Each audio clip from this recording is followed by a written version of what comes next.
Start करते हैं class 7th के चैप्टर 8 से, that is wind storms and cyclone.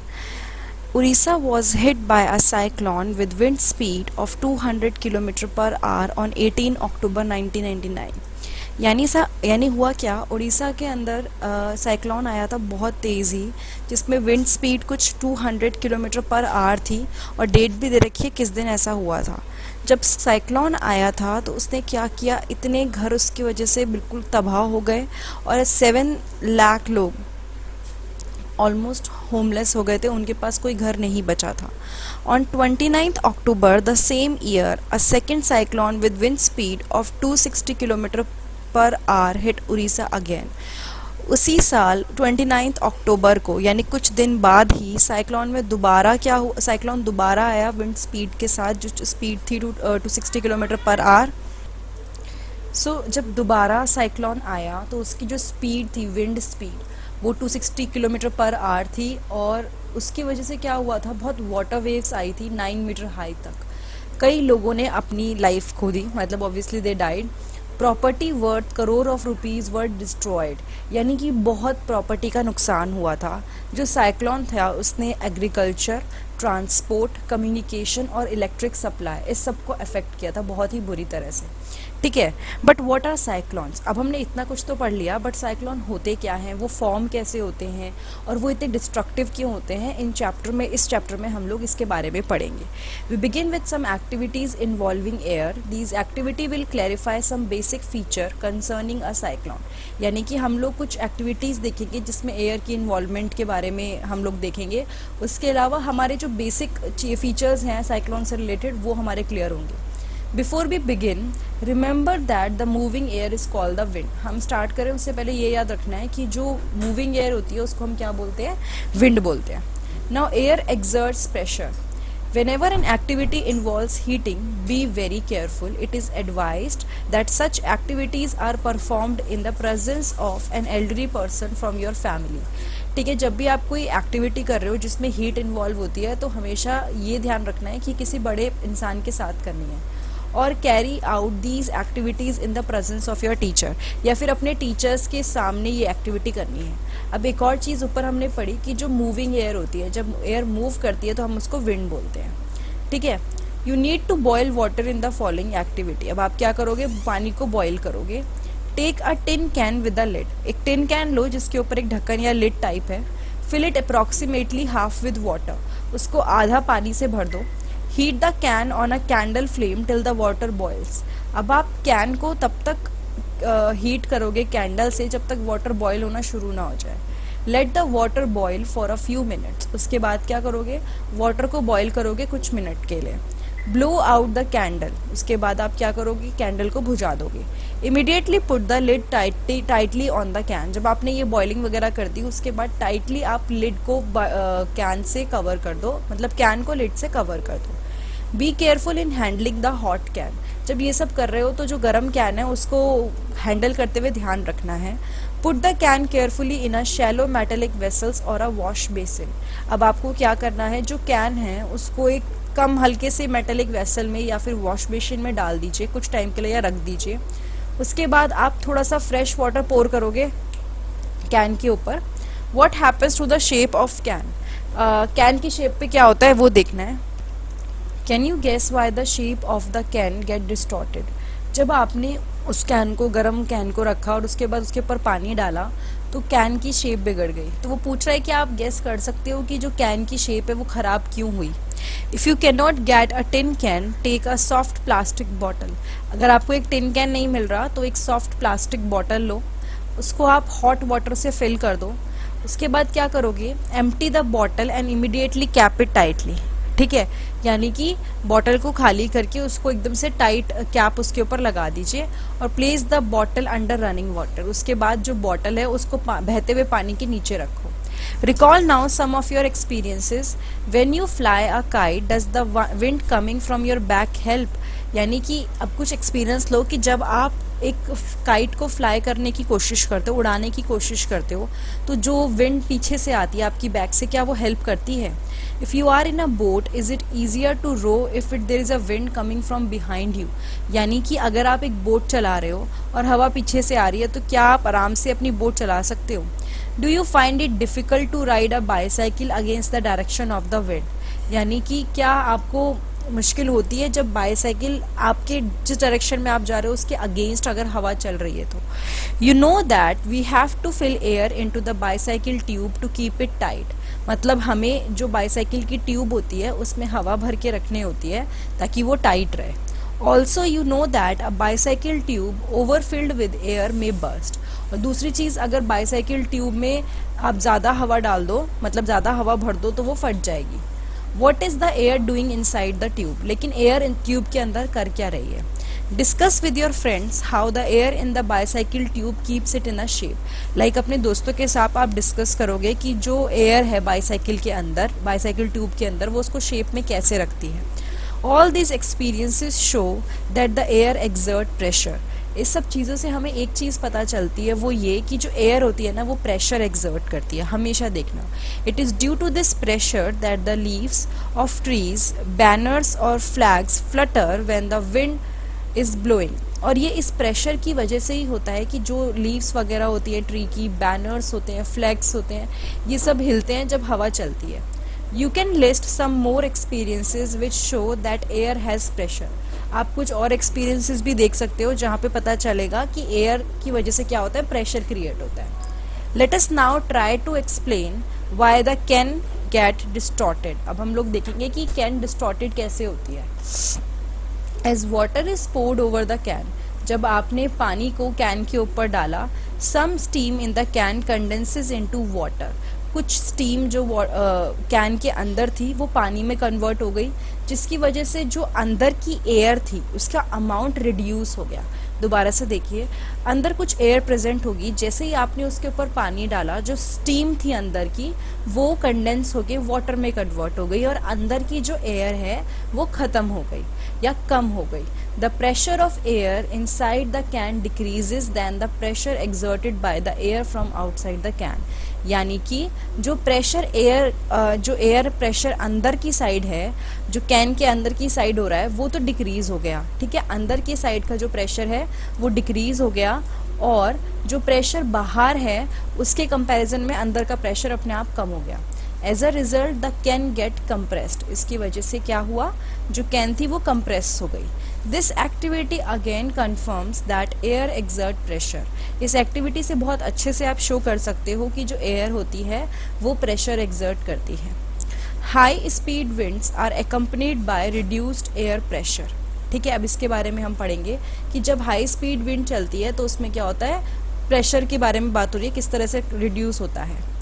Crumple a small piece of paper into a ball of size smaller than the mouth of the empty bottle। देखो यहाँ पे क्या कर रखा है, एक बॉटल ली है, बॉटल में एक ग्लास का छोटा सा टुकड़ा मतलब पेपर का एक छोटा सा टुकड़ा लिया है, फोल्ड करके वो रख दिया है, लेकिन वो पेपर का टुकड़ा छोटा होना चाहिए, मतलब वो ऐसा होना चाहिए कि इस बॉटल के मुंह से छोटा हो, ठीक है। Hold the empty bottle on it's side and place the paper ball just inside it mouth. और आपको वो पेपर का टुकड़ा बिल्कुल बस यहाँ रखना है, ना ज़्यादा अंदर ना ज़्यादा बाहर, बिल्कुल इसके मुंह पे रखना है। Now try to blow on the ball to force it into the bottle. अब आप क्या करोगे, आप इस पेपर का जो टुकड़ा है इसको ब्लो करोगे, अंदर की साइड ब्लो करने की कोशिश करोगे। Try the activities with bottle of different sizes. ये सेम चीज़, ये एक्टिविटी आप अलग अलग बॉटल से करोगे। Challenge your friends if they can force the paper ball in by blowing into the bottle. अपने दोस्तों को भी आप बोल सकते हो कि क्या वो इस तरह से पेपर के टुकड़े को अंदर ले जा सकते हैं, भेज सकते हैं। Paheli and Boojho are thinking about the following questions. आप पहेली और बूजो सोच रहे हैं इस क्वेश्चन के बारे में। Why is it difficult to force the paper ball into the bottle, यानी कि पेपर को बॉटल के अंदर भेजना इतना डिफ़िकल्ट क्यों है, क्योंकि जब आप इस एक्टिविटी को करोगे आप नोटिस करोगे कि ये बॉल अंदर जा ही नहीं रही है, तो ऐसा क्यों हो रहा है। एक और एक्टिविटी दे रखी है, take 2 balloons of approximately equal size, यानी 2 बैलून्स लीजिए जो एकदम सेम साइज के हों। Put a little water into the balloons, थोड़ा थोड़ा पानी दोनों बलून्स में डाल दीजिए. Blow up both the balloons and tie each one to a string, दोनों बलून्स को फुला के आपको क्या करना है, एक स्ट्रिंग से जैसे यहाँ पे बांध दिया है वैसे बांध देना है. Hang the balloons 8 to 10 centimetre apart on a cycle spoke और अ स्टिक. उसके बाद आप क्या करोगे, जो बलून्स हैं उनको 8 से 10 सेंटीमीटर अपार्ट आप मतलब रख दोगे. Blow in the space between the balloon, अब आप क्या करोगे, जो बीच की जगह है वहाँ पे ब्लो करोगे. What did you expect what happens, जब आप ऐसा करोगे आपने एक्सपेक्ट किया होगा कि ये दोनों जो बलून्स हैं ये दूर जाएंगे, लेकिन होता क्या है वो अभी हम पढ़ेंगे. एक और एक्टिविटी दे रखी है जो try different ways of blowing on the balloons to see what happens. आप अलग अलग तरीके से देखोगे कि क्या होता है.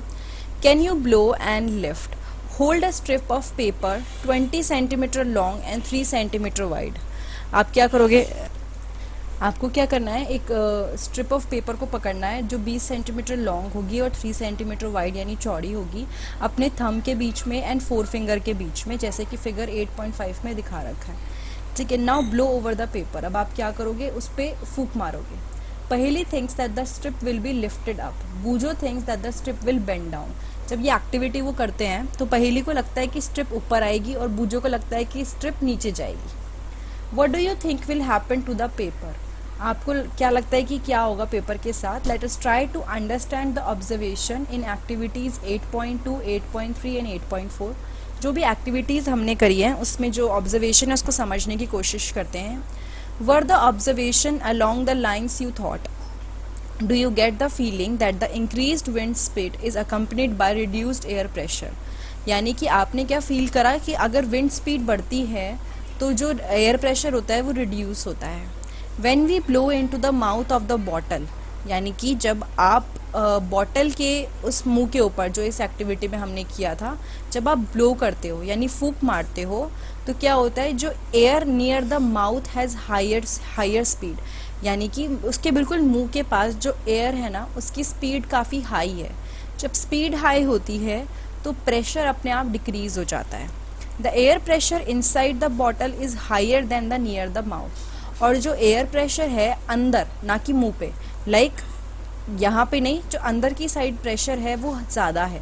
ठीक है, वहाँ पे प्रेशर क्या है, हायर है as compare to the mouth. The air inside the bottle pushes the ball out, इसकी वजह से क्या होता है, ये जो एयर अंदर है ना वो क्या करती है, बॉटल का जो बॉल होती है, मतलब बॉटल के मुंह पे जो बॉल है उसको बाहर फेंक देती है. इन एक्टिविटी 8.3 नहीं भाभी, in activity 8.3 you saw that when you blew between the balloons they moved towards each other.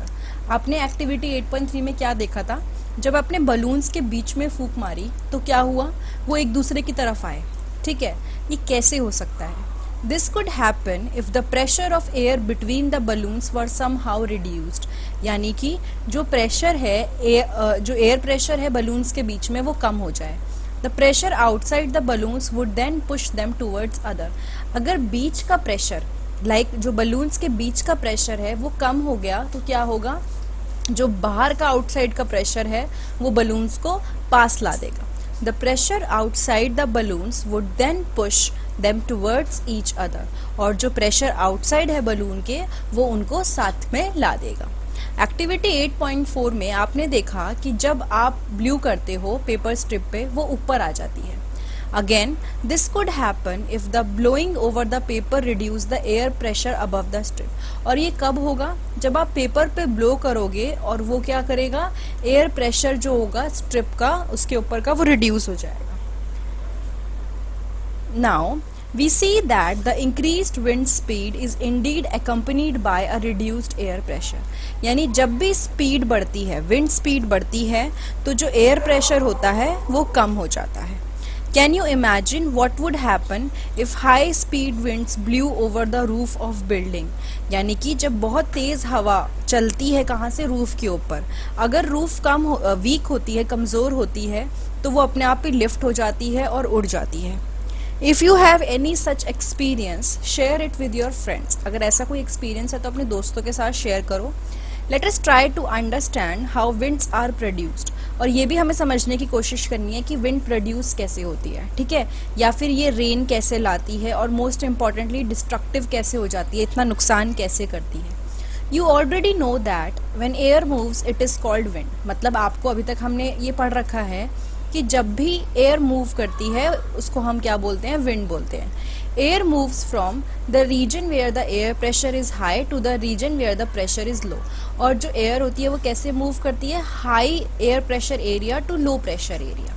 The greater the difference in pressure the faster the air moves, यानी कि जितना ज़्यादा उनके प्रेशर में डिफरेंस होगा, like high और लो काफ़ी ज़्यादा होगा, उतनी जल्दी ही क्या होगी, ये मूव करेगी। But how are the pressure differences created in nature, लेकिन ये जो प्रेशर डिफरेंस होता है ये नेचर में क्रिएट कैसे होता है। Is the difference in temperature involve, इसमें क्या टेम्परेचर का भी डिफरेंस इन्वॉल्व होता है, लाइक टेम्परेचर कम ज़्यादा होने से फ़र्क पड़ता है। ये सारी एक्टिविटीज़ अभी जो हम आगे करेंगे आपको समझने में हेल्प करेगी। अब हम लोग पढ़ेंगे air expands on heating. Take a boiling tube, scratch a balloon tightly over the neck of the tube, मतलब एक बॉइलिंग ट्यूब लो और एक बलून को ना, जैसे ये बॉइलिंग ट्यूब है उसके ऊपर स्ट्रेच करके लगा दो। You can use a tape to make it tight, आप टेप से उसको टाइट भी कर सकते हो। उसके बाद आपको क्या करना है, थोड़ा सा हॉट वाटर डालना है बीकर में, ठीक है। Insert the boiling tube with the balloon in the hot water, जैसे यहाँ पे जहाँ पे हॉट वाटर है वहाँ पे ये बॉइलिंग ट्यूब प्लस ये बलून जिसमें लगा हुआ है आपको उसमें इंसर्ट करना है, ठीक है। अब क्या होगा, ऑब्जर्व फॉर 2-3 मिनट, आप 2-3 मिनट तक ऑब्जर्व करोगे। उसके बाद आप देखोगे कि जो बलून की शेप है वो चेंज हो रही है, ठीक है। Take the tube out, let it cool down to the room temperature, उसके बाद क्या करोगे, ट्यूब को बाहर निकाल लोगे, उसको रूम टेम्परेचर पे ठंडा होने दोगे। Take some ice cold water in another beaker and place the tube with the balloon in cold water for 2-3 minute, उसके बाद बहुत ठंडा पानी लो किसी दूसरे बीकर में और उसको क्या करो, ट्यूब को ना उसी पानी के अंदर 2-3 मिनट के लिए छोड़ दो। अब आप चेंज ऑब्जर्व करो, तो एक बार आपने हॉट वाटर में लिया था, एक बार आपने कोल्ड वाटर में लिया। अब आप सोचोगे answer, think and try to answer what makes the balloon inflated when the boiling tube is placed in hot water, यानी कि जब बॉइलिंग ट्यूब को आपने हॉट वाटर में डाला था तो बलून कैसा हो गया था, मतलब एकदम से थोड़ा सा फूला था हल्का सा, यहाँ पे आप देख सकते हो। और जब आपने कोल्ड वाटर में डाला तो क्या हुआ, बिल्कुल पिचक गया, यहाँ पे देख सकते हो।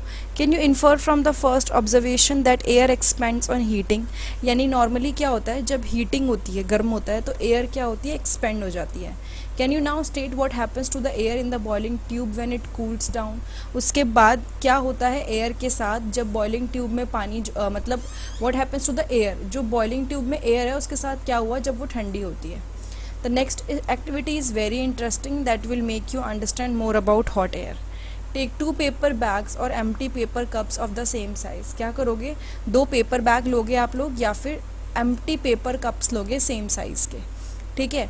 Hang the 2 bags in the inverted position on the 2 ends of a metal or wooden stick, जैसे यहाँ पे बांध टांग रखा है ना वैसे आपको टांगना है, देखिए इस वाले पार्ट में, ठीक है, उल्टा करके टांगना है। Tie a piece of thread in the middle of the stick, और बीच में एकदम ना जो स्टिक के बीच में आप एक क्या करोगे, थ्रेड बांधोगे।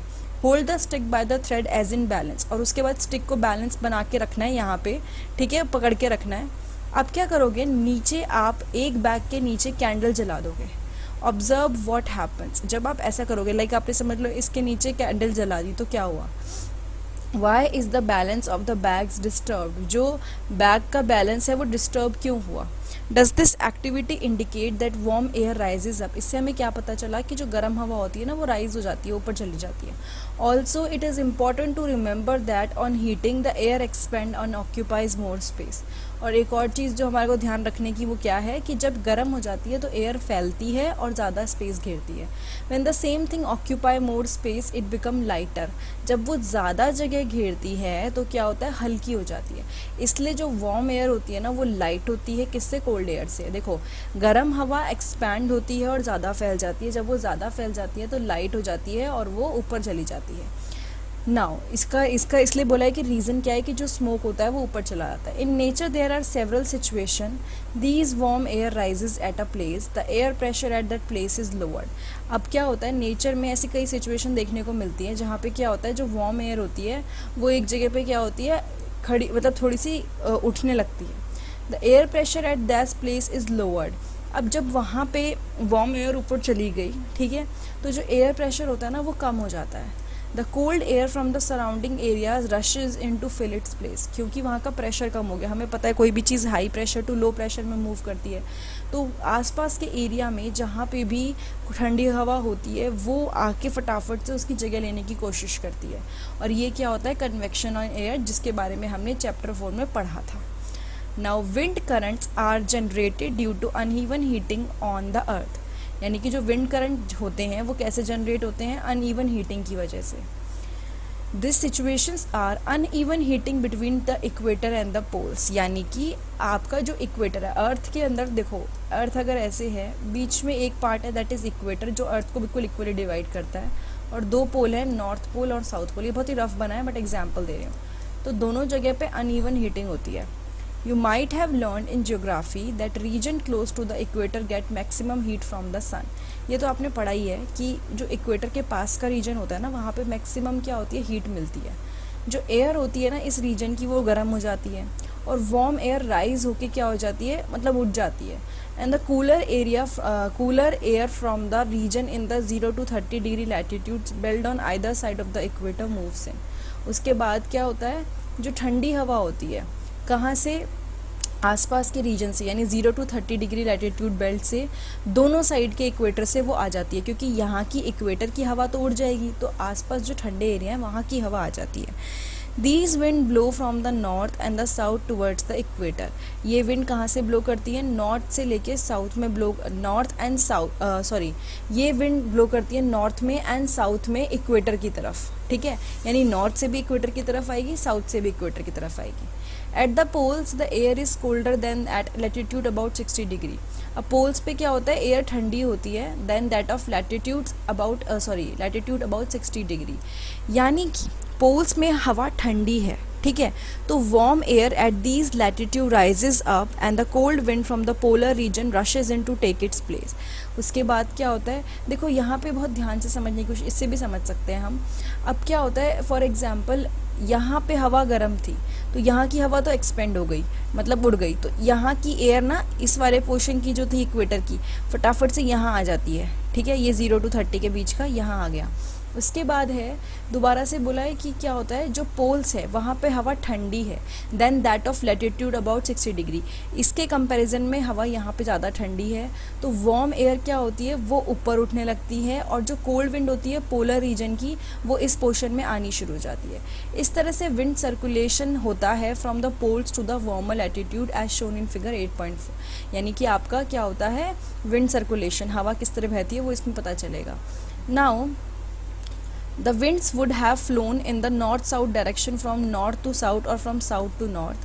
जो winds हैं वो flow करी होंगी नॉर्थ साउथ डायरेक्शन में, कहाँ से, नॉर्थ टू साउथ या फिर साउथ से north.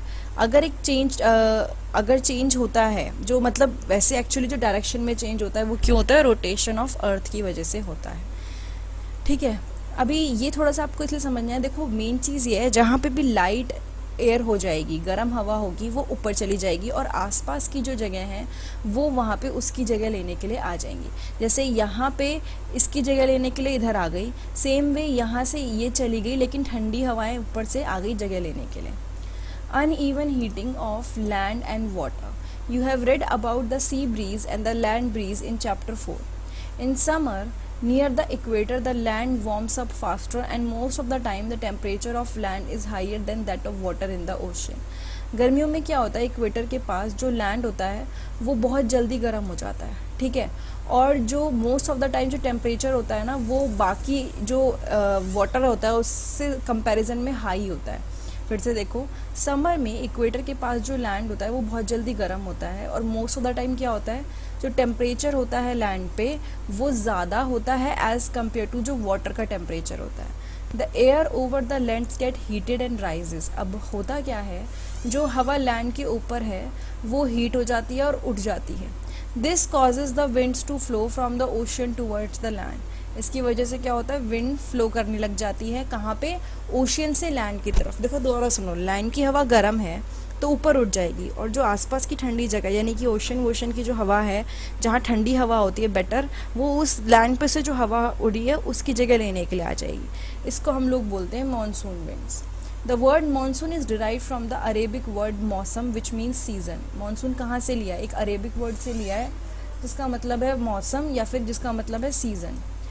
In winter, the direction of the wind flow get reversed. It flows from the land to the ocean. अब विंटर में क्या होता है, जो डायरेक्शन है विंड की वो उल्टी हो जाती है, यानी लैंड से हवा ओशन की तरफ मूव करती है, क्योंकि लैंड ठंडा होता है विंटर में। समझ आ रही है बात? तो यहाँ पे हमने क्या पढ़ा कि लैंड और जो वाटर होता है उस पर अनइवन हीटिंग होती है। The wind from the oceans carry water and bring rain. जो हवा होती है कहाँ से? ओशियन से। वो क्या करती है? पानी लेके जाती है और बारिश लाती है। ये वाटर साइकिल का पार्ट है। The monsoon winds carry water and it rain. जो मानसून विंड होती है ना, वो अपने साथ वाटर भी लेके आती है और बारिश भी लेके आती है। क्लाउड जो होते हैं वो rain and give us happiness, मतलब बारिश जब आती है तो अच्छा लगता है। Farmer in our country depend mainly on rains for their harvest. यानी कि जो फार्मर्स हमारी कंट्री के हैं वो किस पे डिपेंडेंट हैं? वो बारिश पर डिपेंडेंट है ताकि खेती बाड़ी हो सके ढंग से। कई ऐसे फोक सॉन्ग्स हैं जिसमें क्लाउड्स और रेन की बात हुई है, और क्या करते हैं आप, उसमें लिखा है कि आप इसको एंजॉय कर सकते हैं। यहाँ पे एक गाना दे रखा है। उसके बाद है uneven heating of land, specially the Rajasthan desert generate monsoon winds from south west direction in summer. यानी कि जो अनइवन हीटिंग होती है लैंड की, कहाँ पे? राजस्थान डेजर्ट में, उससे मानसून विंड क्रिएट होती है। ठीक है, और ये विंड जो होती है अपने साथ बहुत सारा पानी लेके आती है। उसके बाद uneven heating of land and water in winter generate winds from the north east colder land. These colder winds carry little water, hence bring small amount of rain in winter. However, it is not always a happy ending. Rains often create problem. अभी तक तो हमने पढ़ा कि बारिश कैसे हुई, किस तरह से हुई, लेकिन रेन की वजह से कई परेशानियाँ भी होती हैं। Can you list some of the problems? क्या आप कुछ प्रॉब्लम्स बता सकते हैं? You can discuss the causes and solution of the problems with your teacher and parents. जो भी रेन की वजह से प्रॉब्लम होती है आप उसको भी डिस्कस कर सकते हो। नेचर में itself there are certain situation that can sometime create disaster and pose threats to human, animal and plant life. Nature में क्या होता है, ऐसी कई सिचुएशन होती हैं जब डिज़ास्टर जैसी सिचुएशन क्रिएट हो जाती है ह्यूमन और एनिमल और प्लांट लाइफ के लिए। हम दो तरह की सिचुएशन पढ़ेंगे, थंडरस्टॉर्म्स एंड साइक्लोन्स। ठीक है, नाउ ये हमारा पार्ट 1 था जिसमें हम लोगों ने कैसे हवा क्रिएट होती है, विंड क्रिएट होती है, फ्लो करती है एक जगह से दूसरी जगह। तो ये 7th साइंस का चैप्टर 8 का पार्ट 1 था, विंड, स्टॉर्म्स एंड साइक्लोन। अगर ये वीडियो आपको अच्छी लगी है तो प्लीज़ लाइक, कमेंट्स और सब्सक्राइब करना मत भूलिएगा। पार्ट 2 के लिए आप नीचे डिस्क्रिप्शन बॉक्स में चेक कर सकते हैं। उसके अलावा 7th क्लास के और चैप्टर्स देखने के लिए और सब्जेक्ट के चैप्टर्स देखने के लिए आप डिस्क्रिप्शन बॉक्स में चेक कर सकते हैं, वरना डायरेक्टली मेरे चैनल पे जाके आप प्लेलिस्ट में जाइए, वहाँ पे क्लास और सब्जेक्ट के अकॉर्डिंग आपको प्लेलिस्ट अरेंज हुई भी मिलेगी। Thank you so much.